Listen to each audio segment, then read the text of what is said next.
أشهد أن محمد رسول الله.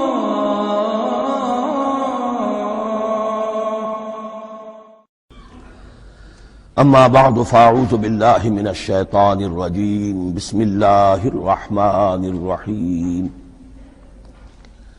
الحمد لله رب العالمين الرحمن الرحيم مالك يوم الدين إياك نعبد وإياك نستعين اهدنا الصراط المستقيم صراط الذين أنعمت عليهم غير المغضوب عليهم ولا الضالين آمين. رب اشرح لي صدري ويسر لي أمري واحلل عقدة من لساني يفقهوا قولي. اللهم ربنا ألهمنا رشدنا وأعذنا من شرور أنفسنا. اللهم أرنا الحق حقا وارزقنا اتباعه وأرنا الباطل باطلا وارزقنا اجتنابه.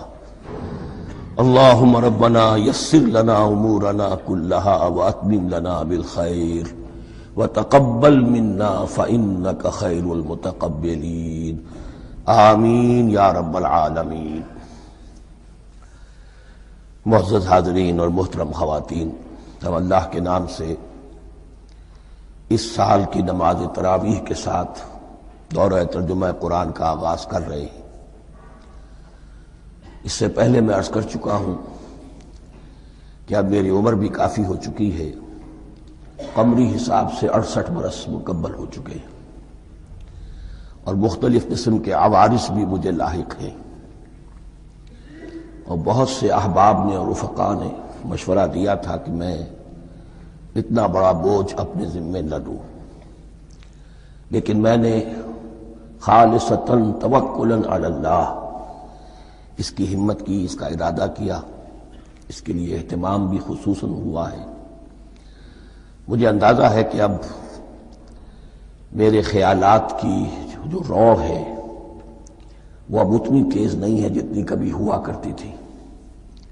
کراس ریفرنسز بھی جو ہیں قرآن حکیم کے وہ اتنے مستحضر نہیں ہیں جتنے کبھی ہوتے تھے، بلکہ واقعہ یہ ہے کہ میری زبان بھی بعض اوقات لڑکھڑاتی ہے، اس لیے کہ مجھے جو ادویات استعمال کرنی پڑتی ہیں ان کا اعصاب پر بھی اثر ہوتا ہے، اور جو ہمارے اعضائے رئیسہ ہیں ان پر بھی اثر ہوتا ہے. بہرحال ان سب کے علی الرغم اللہ کا نام لے کر آغاز کر رہے ہیں. میری انتہائی نگارش یہی ہے، تیرے نام سے ابتدا کر رہا ہوں. ابھی میں نے سورہ فاتحہ کی تلاوت کی اور آپ نے سماعت فرمائی. یہ سورہ مبارکہ مصحف کے اعتبار سے تو پہلی صورت ہے ہی، سب کو معلوم ہے، لیکن یہ بھی نوٹ کر لیجئے کہ یہ نزول کے اعتبار سے بھی سب سے پہلی مکمل صورت جو حضور پر نازل ہوئی وہ یہی ہے. اس سے قبل متفرق آیات نازل ہوئیں. 5 آیتیں سورہ علق کے آغاز میں، کچھ آیتیں سورہ قلم یا سورہ نون کے آغاز میں، کچھ آیتیں سورہ مزمل کی ابتدا کی، کچھ آیتیں سورہ مدثر کے آغاز کی. 5ویں وحی تقریباً اس پر اجماع ہے کہ یہ سورۃ الفاتحہ کی ہے، اور یہ مکمل سورت ہے جو حضور پر نازل ہوئی. سورۃ الفاتحہ کے معنی ہوئے افتتاحی سورت. فتح یفتح کے معنی ہے کھولنا، مفتاح کنجی کو کہتے ہیں، چابی کو. تو یہ اوپننگ سورہ آف دی قرآن، قرآن حکیم کی افتتاحی سورت. ویسے جیسا کہ میں تعارف قرآن کے ضمن میں عرض کر چکا ہوں، عربوں کا یہ مزاج تھا کہ جس چیز سے انہیں خصوصی محبت ہوتی تھی اس کے بہت سے نام رکھتے تھے. اس کے بھی بہت سے نام ہیں. سورۃ الفاتحہ سب سے عام ہے، لیکن الکافیہ، الشافیہ، ام القرآن، اساس القرآن، کم سے کم یہ 4 نام تو میں سمجھتا ہوں کہ ہر مسلمان کو مزید معلوم ہونے چاہیے، اور بھی بہت سے نام. اس سورہ مبارکہ کی بالاتفاق و بالاجماع 7 آیتیں ہیں، اگرچہ ان کی ترتیب میں کچھ اختلاف ہے. ایک رائے، یہ رائے امام شافعی کی بھی ہے، اور بصرہ کے جو قراء تھے ان کی بھی ہے کہ آیت بسم اللہ بھی سورہ فاتحہ میں شامل ہے، اس کا جز ہے، وہ اس کو شامل کر کے پھر 7 آیتیں بناتے ہیں، تو آخری جنہیں ہم 2 آیتیں سمجھتے ہیں، صراط الذین انعمت علیہم غیر المغضوب علیہم ولا الضالین، وہ ان کے نزدیک ایک آیت ہے۔ تو گویا کہ نتیجہ یہ نکلا کہ آیتوں کی تعداد 7 ہی رہتی ہے۔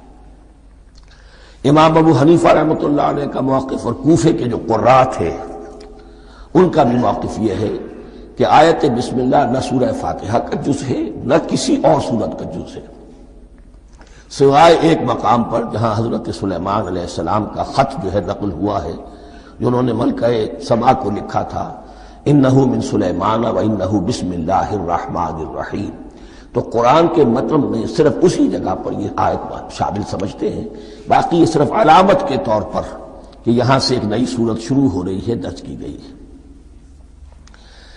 اس سورہ مبارکہ کو الصلاح قرار دیا گیا ایک حدیث میں، اس کا جو اسلوب ہے وہ دعا کا ہے، اور دعا کے ساتھ اس کی جو مناسبت ہے اور پھر اسی کی وجہ سے ہماری نماز کا یہ جزو لا ینفک بنا دیا گیا، بلکہ ایک حدیث جو میں آپ کو سناؤں گا اس میں اسی کو نماز قرار دیا گیا، الصلاح یہی ہے۔ ویسے وہ حدیث مبارک موجود ہے، من لم یقرأ بفاتحۃ الکتاب لا صلاۃ لمن لم یقرأ بفاتحۃ الکتاب، جو شخص سورہ فاتحہ کی تلاوت نہیں کرتا اس کی کوئی نماز نہیں۔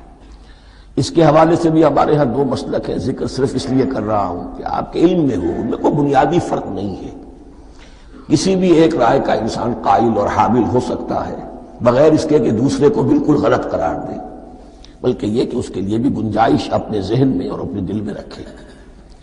تو ایک رائے یہ ہے کہ یہ میں کیا عرض کر رہا تھا، کوئی بھول گیا ہوں۔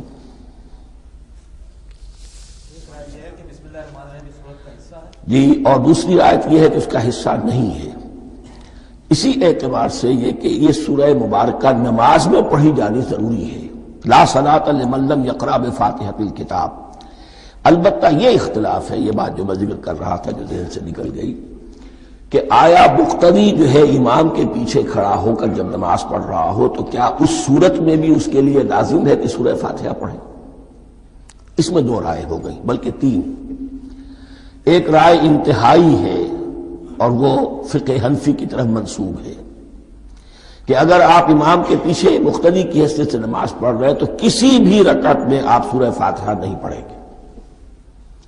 ایک دوسری بالکل برعکس رائے ہے، وہ امام شافعی رحمۃ اللہ علیہ کی ہے کہ ہر حالت میں چاہے امام جہری رکعت پڑھا رہا ہو جس میں وہ بلند آواز سے سورہ فاتحہ پڑھ رہا ہو، اور چاہے وہ سری رکعت ہو، ہر حالت میں مقتدی کو بھی پڑھنی ہے۔ ایک تیسری رائے بین ہے، وہ امام مالک کی ہے رحمۃ اللہ علیہ، کہ جو سری رکعت ہے جس میں کہ امام بھی خاموشی سے پڑھ رہا ہے مقتدیوں کو بھی پڑھنی چاہیے، جو جہری رکعت ہے جس میں کہ امام بلند آواز سے پڑھ رہا ہے اس میں مقتدیوں کو خاموش رہ کر پوری توجہ جو ہے سننے پر صرف کر دینی چاہیے۔ اذا قرئ القرآن فاستمعوا له وانصتوا، جب قرآن پڑھا جا رہا ہو تو پوری توجہ اس کے پڑھنے پر مرکوز کر دو اور خود خاموش رہو۔ میرے اپنی رائے میں یہ تیسری رائے سب سے زیادہ صائب ہے، اور اس میں کسی طرح کی بھی کوئی پیچیدگی پیدا نہیں ہوتی۔ بہرحال اس سورہ مبارکہ کا جو اسلوب ہے میں نے عرض کیا دعائیہ ہے، البتہ قرآن مجید کے علم اور حکمت کے اعتبار سے، اس کے فلسفے کے اعتبار سے ایک بات سمجھ لینی چاہیے۔ قرآن کا فلسفہ یہ ہے کہ بنیادی ہدایت ہر انسان کے دل میں موجود ہے، بالقوہ، پوٹینشلی۔ یہ جو قرآن مجید یا اللہ کی کتابیں نازل ہوتی ہیں یہ انہیں ایکٹیویٹ کرتی ہیں، وہ اندر کی جو ڈورمنٹ کانشسنس ہے، خابیدہ شعور جو ہے اسے بیدار کر کے، اور پھر یہ کہ اسے اجاگر کرتی ہیں۔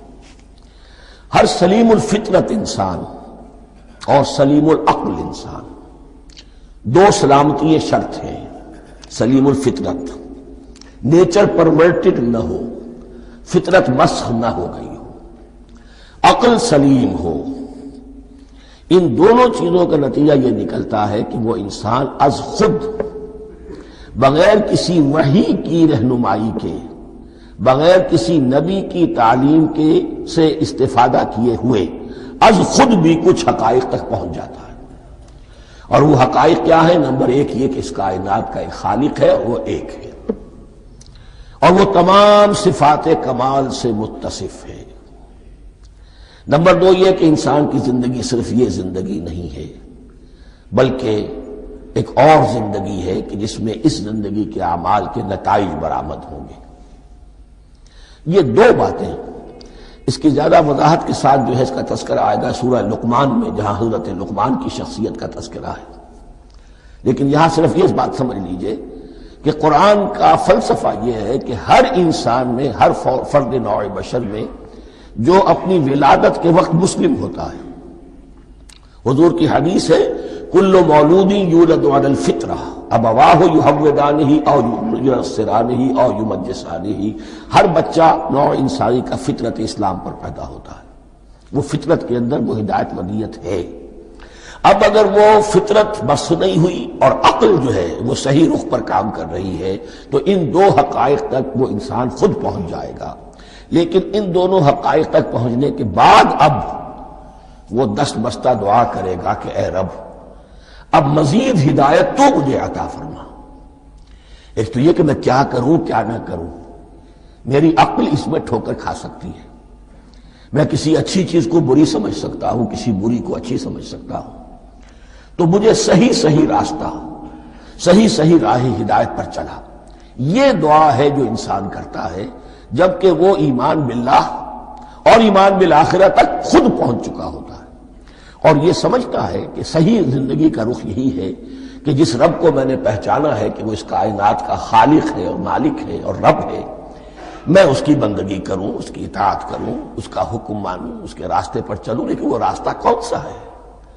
اس کے لیے پھر دست بدعا ہوتا ہے کہ پروردگار تو میری رہنمائی فرما۔ یہ مقام ہے کہ جہاں آپ سمجھ لیجئے اپنے آپ کو بھی آج اس جگہ پر تصور کرتے ہوئے پھر اس سورہ مبارکہ کو پڑھیے کہ آپ اس مقام پر اللہ کے فضل و کرم سے پہنچ چکے ہیں کہ اللہ کو آپ نے پہچان لیا اور اس کی توحید کو جان لیا، اس کی جملہ صفات کمال سے آپ واقف ہو گئے۔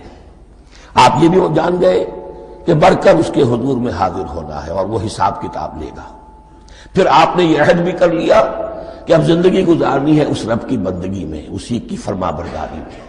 اب یہاں کھڑے ہو کر آپ پوچھتے ہیں کہ اللہ مجھے وہ تفصیلی ہدایت عطا فرما، ایسا نہ ہو کہ کبھی میں کسی راستے پر چلتا ہوا کسی پگڈنڈی پر مڑ جاؤں اور وہ تھوڑی سی جو ڈیوییشن ہو میرے راستے کی وہ میری عاقبت کو برباد کر دے۔ یک لحظہ غافل گشتم و صد سال راہم دور شد، اس لیے کہ ہوتا یہی ہے سیدھے راستے سے ذرا سی کوئی پگڈنڈی جو ہے تھوڑے سے اینگل پر نکلی ہے، لیکن جب چلتے جائیں گے آپ تو جتنے آگے بڑھیں گے اس پر، اس راہ صراط مستقیم سے آپ اتنے ہی زیادہ دور ہوتے چلے جائیں گے۔ یہ ہے قرآن مجید کی حکمت اور فلسفے کے اعتبار سے اس سورہ مبارکہ کا مقام۔ اب آئیے ہم بسم اللہ کرتے ہیں۔ بسم اللہ الرحمن الرحیم، شروع کرتا ہوں میں اللہ کے نام سے جو رحمان اور رحیم ہے۔ اس پر کچھ گفتگو ہو چکی ہے تعارف قرآن کے ضمن میں کہ رحمان اور رحیم دو نام ہیں کہ جو رحمت کے مادے سے نکلتے ہیں۔ رحمان میں اللہ تعالی کی رحمت کا جوش، ہیجانی کیفیت، طوفانی کیفیت، اور رحیم میں اللہ تعالی کی رحمت کا دوام اور تسلسل۔ یہ دونوں کیفیات اللہ کی رحمت میں بیک وقت موجود ہیں، جس کا ہم تصور نہیں کر سکتے۔ ہم سمندر کو دیکھتے ہیں، متلاطم سمندر ہے، اس میں ہیجان ہے، طوفان ہے۔ دریا کو دیکھتے ہیں کہ وہ سکون کے ساتھ چل رہا ہے، خاموشی سے چل رہا ہے، بہہ رہا ہے، بس تسلسل کے ساتھ بہہ رہا ہے۔ ہم ان دونوں کیفیات کو علیحدہ علیحدہ دیکھتے ہیں تو ہمارا ذہن ان دونوں کو بیک وقت اس کا تصور نہیں کر سکتا، تخیل ممکن نہیں۔ لیکن اللہ کی رحمت کی یہ دونوں شانیں مستقلاً ہر وقت موجود ہیں بیک وقت، اسی لیے ان دونوں کے درمیان کہیں حرف عطف نہیں آئے گا۔ بسم اللہ الرحمن الرحیم، الحمدللہ رب العالمین۔ کل حمد، اور حمد کو ذہن میں رکھ لیجئے، حمد مساوی ہے تعریف جمع شکر۔ عام طور پر ترجموں میں ایک لفظ لایا جاتا ہے، کل تعریف اللہ کے لیے، یہ کافی نہیں ہے۔ تعریف آپ کسی شے کی کر سکتے ہیں جس میں کوئی حسن ہے، خوبی ہے، کسی بھی اعتبار سے، خواہ آپ کو اس کے حسن و خوبی سے کوئی فائدہ حاصل نہیں ہو رہا۔ ایک پھول ہے، بہت خوبصورت ہے، بس ٹھیک ہے، خوبصورت ہے، آپ نے کہا، تعریف کر دی۔ شکر کرتے ہیں آپ اس شے کا جس سے آپ کو کوئی فائدہ پہنچا ہو، استفادہ ہوا ہو، آپ کی کوئی ضرورت پوری ہوئی ہو، آپ کی کوئی مشکل رفع ہوئی ہو۔ اور آپ دیکھیں گے کہ حمد میں یہ شکر کا پہلو غالب ہے۔ جتنی بھی دعائیں ہیں حضور سے منقول، شکر کے مقام پر وہاں حمد آتا ہے۔ بھوک لگی ہوئی تھی، کھانا کھایا، الحمدللہ الذی اطعمنی وسقانی۔ اب یہاں دیکھیے ترجمہ، تعریف نہیں، شکر ہے اس اللہ کا جس نے مجھے کھلایا اور پلایا۔ آپ بیت الخلاء سے باہر آئے، نجاستیں آپ سے دور ہو گئی، طبیعت میں انشراح ہوا، الحمدللہ الذی اذھب عنی الاذی وعافانی۔ وہ شکر ہے اس اللہ کا جس نے اذیت بخش چیزیں مجھ سے دور کر دیں اور مجھے عافیت بخشی۔ تو یہ الحمدللہ رب العالمین، اللہ تعالیٰ کا حسن و کمال اور حسن و جمال اپنی جگہ بھی اس انتہا کا ہے کہ جتنی تعریف اس کا حق ہے ہم کر ہی نہیں سکتے، لیکن اس کے احسانات اور انعامات ہم پر اتنے ہیں کہ ہم ان کو بھی گن نہیں سکتے۔ لہذا ایک ہی احصاء ہم نے کر دیا الف لام کے ساتھ، الحمدللہ رب العالمین۔ تمام تعریفیں اور کل شکر اللہ کے لیے ہیں کہ جو تمام جہانوں کا پروردگار ہے، رب ہے، مالک ہے۔ رب میں ایک مفہوم ہوتا ہے ربوبیت کا، اور اس میں مفہوم شامل ہوتا ہے تربیت کا، ربیانی صغیرہ۔ تو مالک ہونا اور تربیت دینا، آپ جس شے کے مالک ہوں گے آپ چاہیں گے اس میں بڑھوتری ہو، اس میں اضافہ ہو، وہ نشو و نما پائے۔ تو یہ دونوں چیزیں آپس میں ایک دوسرے کا جڑی ہوئی ہیں، پروردگار بھی اور مالک بھی۔ عام طور پر عربی میں رب کا لفظ مالک کے لیے آتا ہے، رب البیت، رب الدار، رب المال۔ تو مالک وہاں پر ظاہر بات ہے کہ اس سے مراد کیا ہے، مال والا، گھر والا، گھر کا مالک۔ تو کل شکر اور کل تعریف اس اللہ کے لیے ہے جو تمام جہانوں کا مالک بھی ہے اور پروردگار بھی ہے۔ الرحمن الرحیم، رحمان ہے اور رحیم ہے۔ اب دوبارہ اس کی میں وضاحت نہیں کروں گا۔ مالک یوم الدین، یوم دین کا مختار مطلق ہے۔ دین عربی زبان میں کہتے ہیں بدلے کو، دناہم کما دانو، کما تدینو تو دانو، یہ کہاوت ہے۔ جیسے اردو میں ہم کہتے ہیں جیسا کرو گے ویسا بھرو گے، کما تدینو تو دانو۔ تو یہ ہے بدلہ، اس کا بنیادی مفہوم جو ہے وہ بدلہ ہے۔ تو بدلے کا ایک دن ہے جس دن فیصلہ ہوگا کہ کون کیا کما کر لایا ہے اور اسے کیا بدلہ ملنا چاہیے۔ آیا اس کا برائیوں کا پلڑا بھاری ہے کہ اسے سزا ملنی چاہیے، یا اس کی حسنات اور نیکیوں کا پلڑا بھاری ہے کہ اسے جزا ملنی چاہیے، اس کا انعام اور اکرام کے ساتھ معاملہ کیا جانا چاہیے۔ وہ ایک دن ہے، اسے ہم یوم القیامہ کہتے ہیں۔ اور لیکن اصل بات جو یہاں کہی گئی، یعنی ایک جملے میں تین باتوں کا اعتراف ہو رہا ہے۔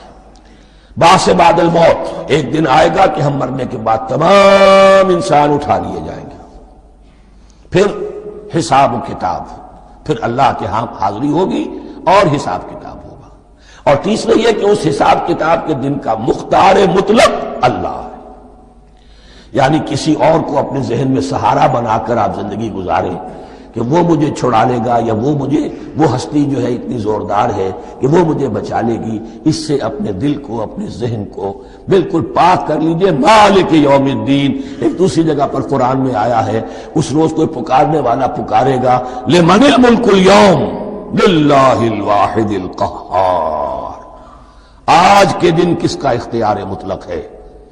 اور پھر کہا جائے گا اللہ کے لیے، الواحد قہار، جو پوری طرح چھایا ہوا ہے، بس تولی ہے۔ تو مالک یوم الدین، جو جزا و سزا کے دن کا مالک ہے۔ اب یہاں سے کلام ایک رخ بدل رہا ہے۔ ابھی تک تو یہ غائبانہ انداز میں کلام ہو رہا ہے، اللہ سے خطاب نہیں آیا اس میں ابھی۔ الحمدللہ رب العالمین الرحمن الرحیم مالک یوم الدین۔ اب خطاب ہے، ایاک نعبد و ایاک نستعین، ہم صرف تیری ہی بندگی کرتے ہیں اور کریں گے، اور ہم صرف تجھ ہی سے مدد مانگتے ہیں اور مانگیں گے۔ یہ ترجمہ میں کیوں کر رہا ہوں کہ یہ فعل مضارع ہے۔ عربی زبان میں فعل مضارع حال اور مستقبل دونوں کو کور کرتا ہے۔ ایاک کا جو ہے مفعول فاعلی جو ہے، مفعول جو ہے اس میں ضمیر مفعولی، اسے پہلے لا کر حشر کا مضمون پیدا ہو گیا۔ ہم تیری بندگی کرتے ہیں نہیں، ہم تیری ہی بندگی کرتے ہیں اور کریں گے۔ حال میں ترجمہ کیجئے تو یہ اظہار حال ہے، اور مستقبل میں ترجمہ کیجئے تو یہ ایک عہد ہے، قول و قرار ہے، بہت بڑا معاہدہ ہے۔ وَإِيَّاكَ نَسْتَعِينُ، اور صرف تجھ ہی سے مدد مانگتے ہیں اور مانگیں گے۔ اس میں بھی حال کا ترجمہ اظہار حال، اللہ کرے کہ واقعی ہمارا حال وہی ہو، جب ہم یہ الفاظ کہتے ہیں تو واقعتاً ہم اس پر پورے اتر رہے ہوں کہ اسی کی بندگی کر رہے ہوں اور اسی سے ساری استعانت اور استمداد کر رہے ہیں۔ جہاں تک مستقبل کا تعلق ہے وہ پھر ایک عہد ہے، اہدنا الصراط المستقیم، یہ مقام وہ آ گیا کہ یہاں تک تو اے پروردگار ہم پہنچ گئے، تیرے فضل سے، تیرے کرم سے۔ فطرت سلیمہ بھی تیری عطا کردہ تھی، عقل سلیم بھی تیری ودیعت کردہ تھی، ان دونوں کی روشنی سے ہم یہاں تک تو پہنچ گئے۔ اب ہماری جو ضرورت ہے، احتیاج ہے، وہ کیا ہے؟ اہدنا الصراط المستقیم، ہدایت بخش ہمیں سیدھے راستے کی۔ یہاں دو باتیں سمجھ لیجئے، انفرادی سطح پر انسان کے لیے نہ معلوم کتنے مرحلے آتے ہیں ہر روز کہ جس میں وہ ایک چھٹک کر کھڑا ہو جاتا ہے، یہ کروں یا یہ کروں، دو آلٹرنیٹو سامنے آ رہے ہیں، فیصلہ کرنا مشکل ہو رہا ہے، قدم قدم پر ہدایت کی ضرورت ہے۔ اور اجتماعی طور پر نوع انسانی تین بڑے بڑے تمدنی مسائل میں واقعہ یہ ہے کہ تسلیم کر لیا جانا چاہیے کہ عقل انسانی اس کو راستہ نہیں دکھا سکتی۔ عام معاشرتی سطح پر مرد اور عورت کے درمیان حقوق اور اختیارات کا کیا توازن ہو، ناممکن ہے، انسان طے نہیں کر سکتا۔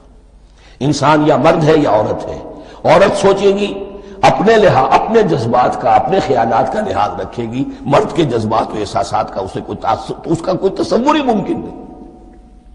مرد سوچے گا اسے اپنے احساسات معلوم ہے، لیکن یہ کہ عورت کے احساسات سے وہ نابلد ہے، ان کو محسوس کر ہی نہیں سکتا، لا محالہ وہ اپنے بارے میں وہ جو بھی نظام بنائے گا اس میں وہ اپنی بالادستی رکھے گا۔ وہ تو ایک ہی ہستی ہو سکتی ہے کہ جو دونوں کی خالق ہے، مرد کی بھی عورت کی بھی، اور اس کو دونوں سے محبت ہے، دونوں کا خیر خواہ ہے، دونوں کا رب ہے، دونوں کو پروان چڑھانا چاہتا ہے۔ اسی طرح فرد اور معاشرہ یا ریاست، حکومت اور ریاست ہمیشہ یہ چاہتی ہے کہ سارے اختیارات ہمارے ہاتھ میں آ جائیں، ٹوٹلیٹیرین سوسائٹی ہو، بس ہم حکم دیں اور لوگ اس پر چلیں۔ افراد یہ چاہتے نہیں، ہمیں آزادی ہونی چاہیے۔ اب آپ دیکھیے کہ دنیا میں کتنے جھگڑے چلتے ہیں اسی پر، فریڈم فریڈم فریڈم۔ وہ فریڈم واقعتاً اپنی جگہ پر ایک شے ہے، افراد کی آزادی ہونی چاہیے، لیکن افراد کی آزادی اتنی نہ ہو جائے کہ وہ مادر پدر آزاد ہو جائے، کوئی قانون، کوئی قاعدہ، کوئی اخلاقی کوئی حدود اور قیود جو ہے ان کا پابند نہ رہے۔ تو اب کہاں ہے وہ نقطہ اعتدال کہ جس میں انسان کی انفرادی آزادی، انفرادی اختیار اور ادھر اجتماعی مصلحتیں جو ہیں ان کو بیلنس کیا جا سکے؟ انسان طے نہیں کر سکتا، صرف اللہ ہی اس کے لیے نظام دے سکتا ہے۔ تیسرا مسئلہ ہے سرمایہ اور محنت، اس میں کیا توازن ہو؟ سرمایہ اور محنت دونوں مل کر کچھ بنا رہے ہیں، کچھ پروڈیوس کر رہے ہیں۔ اب اس میں نفع جو ہوا ہے اس میں سرمایہ کا کتنا حصہ ہونا چاہیے اور لیبر کا کتنا ہونا چاہیے، کون طے کر سکتا؟ اس کے لیے بھی کہ ایسا نہ ہو کہ سرمایہ داری جو ہے آکاش بیل بن کر پورے معاشرے پر چھا جائے، اور غریب بیچارہ، مزدور بیچارہ، کاشتکار بیچارہ وہ گویا کہ چکی کے دو پارٹوں میں پس کر رہ جائے، اس کی کوئی حیثیت نہ رہ جائے۔ لیکن یہ کہ دوسری طرف اگر یہ کہ مزدور کا جو حق ہے اس سے زیادہ اس کو دے دیا جائے تو سرمایہ جو ہے وہ سکڑ جائے گا، شائی ہو جائے گا، وہ پھر میدان میں نہیں آئے گا۔ کیا کیا جائے؟ کون سا نقطہ عدل و اعتدال ہے؟ یہ تین مسائل ایسے ہیں، اہدنا الصراط المستقیم۔ تو یوں سمجھیے کہ ایک جو بنیادی ہدایت تھی، ایک اللہ کو پہچان لینا، یہ جان لینا کہ کل حسن و جمال اور تمام انعام و اکرام کا منبع اس کی ذات ہے، وہ رحمان ہے اور رحیم ہے، اور یہ جان لینا کہ مرنے کے بعد جی اٹھنا ہے، حساب کتاب ہے، فیصلہ ہوگا جزا و سزا کا، اور مختار مطلق اس دن کا اللہ ہے۔ پھر یہ عہد کر لینا ایاک نعبد و ایاک نستعین۔ اس کے بعد دعا، پروردگار ہمیں ہدایت پر قائم رکھ، ہماری ہدایت میں اضافہ فرما۔ اس ہدایت کے لفظ کو سمجھ لیجئے، بنیادی ہدایت، تفصیلی ہدایت، قدم قدم پر ہدایت، ہدایت پر ہدایت. والذین اہتدوا زادہم ھدی، جو لوگ ہدایت کے راستے پر آتے ہیں اللہ ان کی ہدایت میں اضافہ کرتا ہے. تو یہ قدم قدم پر ہمیں ہدایت کی ضرورت ہے اور مرحلہ وار ضرورت ہے. ہدایت اس کو بھی کہتے ہیں کہ کسی نے آپ سے کوئی پتہ پوچھا، آپ نے کہا ادھر جانا، پھر دوسری گلی میں مڑنا، پھر جانا دو تین لائٹیں چلے جانا، پھر مڑنا وغیرہ وغیرہ، یہ بھی ہدایت ہے. نظری طور پر آپ نے بتایا ہے. ایک ہدایت یہ ہوئی کہ بھائی میں چلتا ہوں آپ کے ساتھ، میں آپ کو وہاں تک پہنچا دوں گا تاکہ آپ کو دقت نہ ہو، آپ نے منزل تک پہنچا دیا. ان دونوں کے درمیان، یہ تو میں نے ایک فرد کی مثال دی ہے، اللہ اور بندے کے درمیان نہ معلوم کتنے مراحل ہیں ہدایت کے. تو کسی وقت بھی انسان اپنے آپ کو ہدایت خداوندی سے مستغنا نہیں سمجھ سکتا، اور نہیں تو پروردگار جو ہدایت دی ہے اس پر ہدایت پر قائم رکھ. کیا پتا شیطان کا کوئی حملہ، کیا پتا ہمارے نفس کی کوئی شرارت کسی ایسے رخ پر ہمیں ڈال دے کہ اب تک کی ساری کمائی بھی ضائع ہو جائے. لہذا یہ نہ سمجھیے کہ جب یہ ساری چیزیں ان کو معلوم تھی، ان چیزوں کا تو اقرار کر رہے تو اب ہدایت کون سی مانگ رہے ہیں. تو ہدایت کا تو بڑا میدان کھلا ہوا ہے، اور اس ہدایت کی وہ جو میں نے آخری شکل آپ کو بتائی ہے کہ منزل مقصود تک پہنچا دے، یہ ہدایت بھی قرآن مجید میں اس معنی میں بھی لفظ آیا ہے کہ اہل جنت جب جنت میں داخل ہوں گے تو جو ترانہ حمد ان کی زبان پر اس وقت ہوگا وہ کیا ہے؟ الحمدللہ الذی ہدانا لہذا وما کنا لنہتدی لولا ان ہدانا اللہ. کل شکر اس اللہ کا جس نے ہمیں یہاں تک پہنچا دیا، ہدایت دی یہاں تک پہنچا دیا، اور ہم ہرگز نہ پہنچ پاتے، ہم ہرگز ہدایت یافتہ نہ ہو سکتے اگر اللہ ہی ہمیں ہدایت نہ دیتا. اہدنا الصراط المستقیم، سیدھا راستہ. صراط الذین انعمت علیہم، اس کی مزید وضاحت ہے، راستہ اس کا ان لوگوں کا جن پر تیرا انعام ہوا. یہ کون لوگ ہیں؟ اس کی وضاحت آپ کو ملے گی سورہ نساء میں. من یطع اللہ والرسول فاولئک مع الذین انعم اللہ علیہم من النبیین والصدیقین والشہداء والصالحین. 4 طبقات ہیں منعم علیہم جن پر اللہ کا انعام ہوا ہے. چوٹی پر انبیاء کرام، اس کے بعد صدیقین کرام، اس کے بعد شہداء عظام، اس کے بعد عام صالح مسلمان صالح ہو. یہ بیس لائن ہے. اس سے اوپر کا درجہ شہداء کا ہے، اس سے اوپر کا درجہ صدیقین کا ہے، اور پھر اس سے اوپر کا درجہ انبیاء کا ہے. انبیاء میں سے پھر وہ بھی ہوتے ہیں کہ جو اولو العزم میں من الرسل ہیں. لیکن یہ 4 طبقات ہیں، ان کے راستے پر ہمیں چلا. غیر المغضوب علیہم ولا الضالین، جو مغضوب علیہم نہیں ہوئے، جن پر تیرا غضب نہیں ہوا. اور غضب ہوتا ہے ان پر کہ جو ہدایت کے واضح ہونے کے بعد ہدایت کو ترک کر دیں، وہ ہے مغضوب علیہم. جنہیں ہدایت مل گئی ہو، ہدایت کو پہچان لیا ہو، پھر اپنی شرارت نفس کی وجہ سے، اپنی نفسانیت کی وجہ سے، اپنے تکبر کی وجہ سے، اپنے حسد کی وجہ سے وہ اس حق کو رد کر دیں، اس کو ترک کر دیں، ان پر اللہ کا غضب آتا ہے. اور اس میں اس کی بہت بڑی مثال تاریخ کے اعتبار سے یہودی ہے. اللہ نے انہیں ہدایت دی، کتابیں عطا کی، تورات، انجیل، زبور، سینکڑوں نبی ان میں مبعوث کیے. 1400 برس تک نبوت کا تار ٹوٹا ہی نہیں، مسلسل. ابتدا میں بھی 2 نبی، موسیٰ اور ہارون، اور اختتام پر بھی 2 نبی، عیسیٰ اور یحییٰ علیہ السلام. اور ان کے مابین کوئی لمحہ نہیں آیا ہے تاریخ بنی اسرائیل میں جبکہ کوئی نہ کوئی نبی موجود نہ ہو.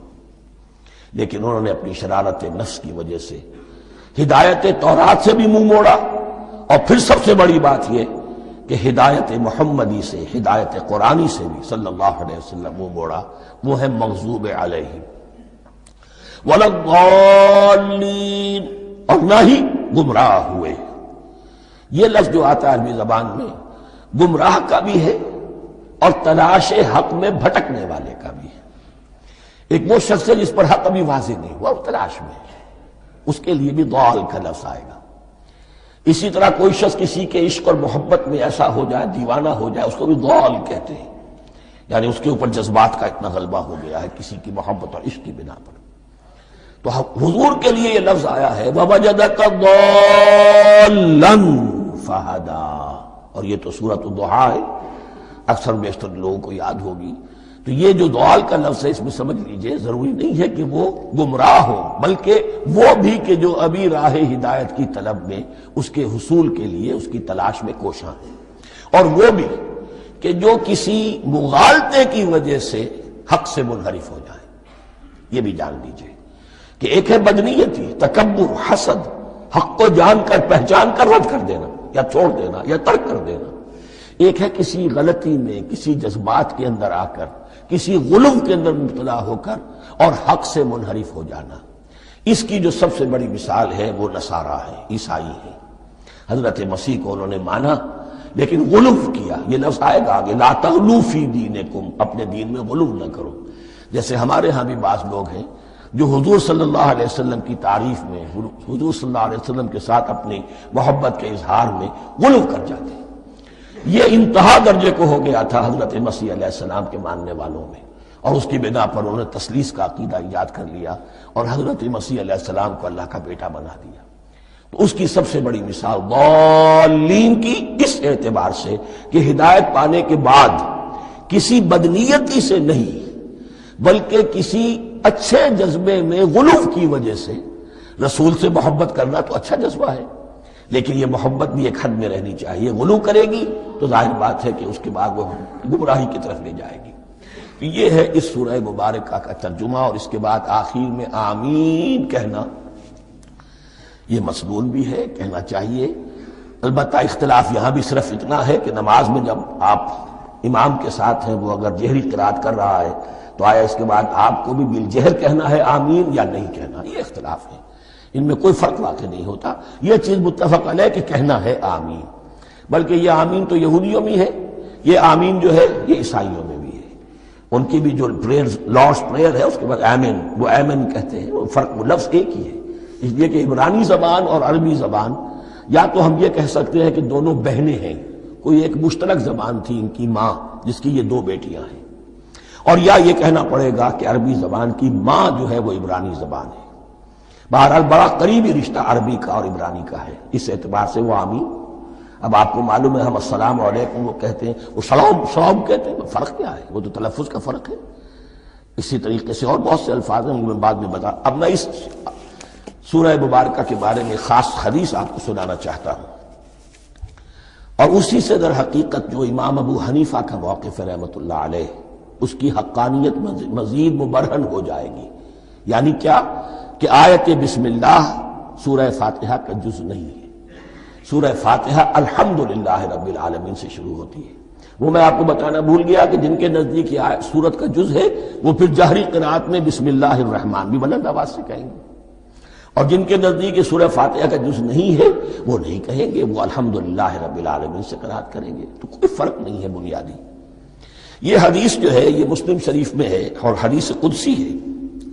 اس کے راوی حضرت ابو ہریرہ ہے رضی اللہ تعالی عنہ، اور اس حدیث نے اس سورت کے مضامین کا نہایت عمدہ تجزیہ کر دیا ہے۔ حدیث کے الفاظ سن لیجئے، قسمت الصلاۃ بینی و بین عبدی نصفین۔ اللہ تعالیٰ فرما رہے ہیں، حدیث قدسی ہے، میں نے نماز کو، صلاۃ کو اپنے اور اپنے بندے کے درمیان آدھا آدھا تقسیم کر لیا۔ فنصفها لی ونصفها لعبدی، اس کا نصف جو ہے وہ میرے لیے ہے اور نصف جو ہے وہ میرے بندے کے لیے ہے۔ وَلِعَبْدِي مَا سَأَلَ، اور جو میرے بندے نے مانگا میں اسے دوں گا، میرا وعدہ ہے یا میں نے اسے دیا۔ اس کے بعد اس کی تفصیل آتی ہے، اذا قال العبد، جب بندہ کہتا ہے الحمدللہ رب العالمین، قال اللہ حمدنی عبدی، جب بندہ کہتا ہے الحمدللہ رب العالمین، اللہ فرماتا ہے میرے بندے نے میری حمد کی۔ وَإِذَا قَالَ الرَّحْمَنِ الرَّحِيمِ قَالَ اللَّهُ اثْنَىٰ عَلَيَّ عَبْدِي، جب بندہ کہتا ہے الرحمن الرحیم، اللہ فرماتا ہے میرے بندے نے میری ثنا کی۔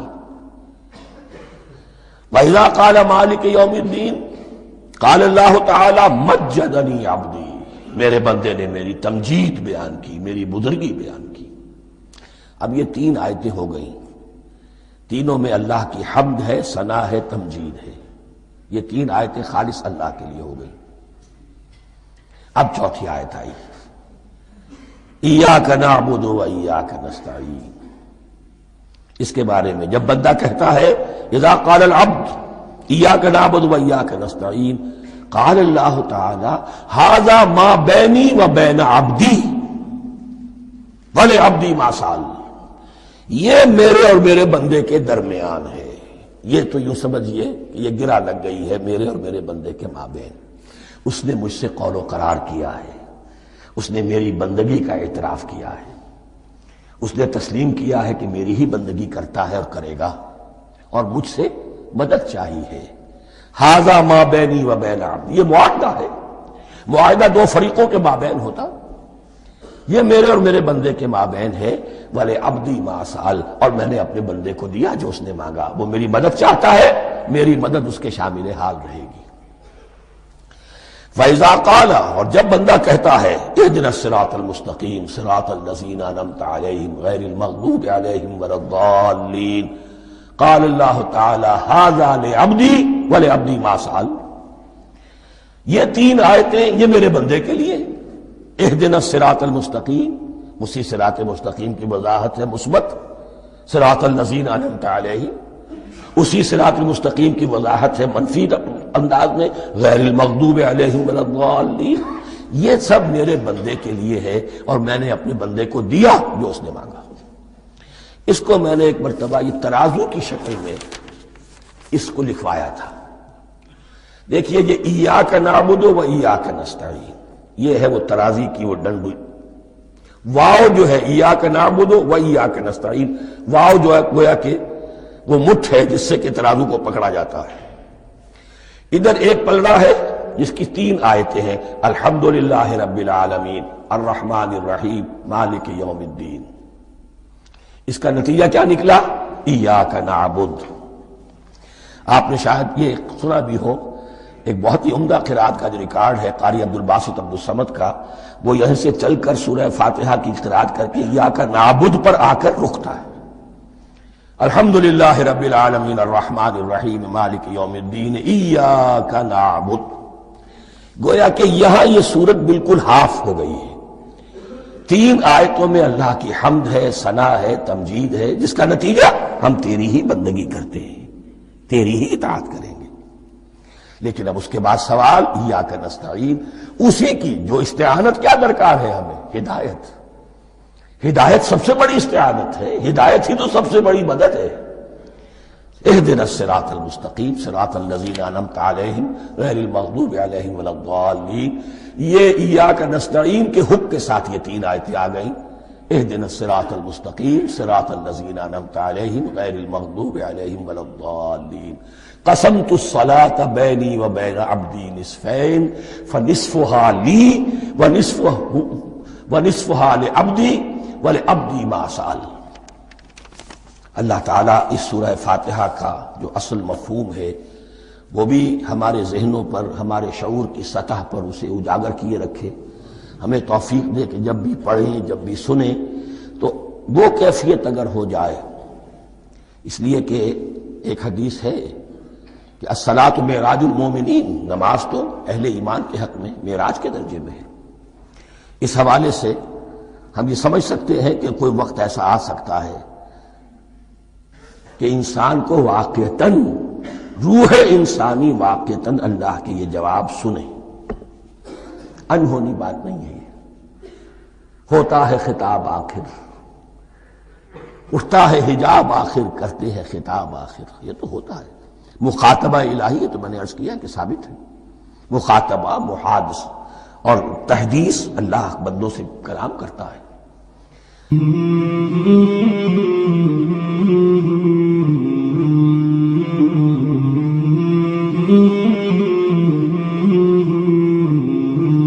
مولاي صل وسلم دائما أبدا على حبيبك خير الخلق كلهم مولاي صل وسلم دائما أبدا على حبيبك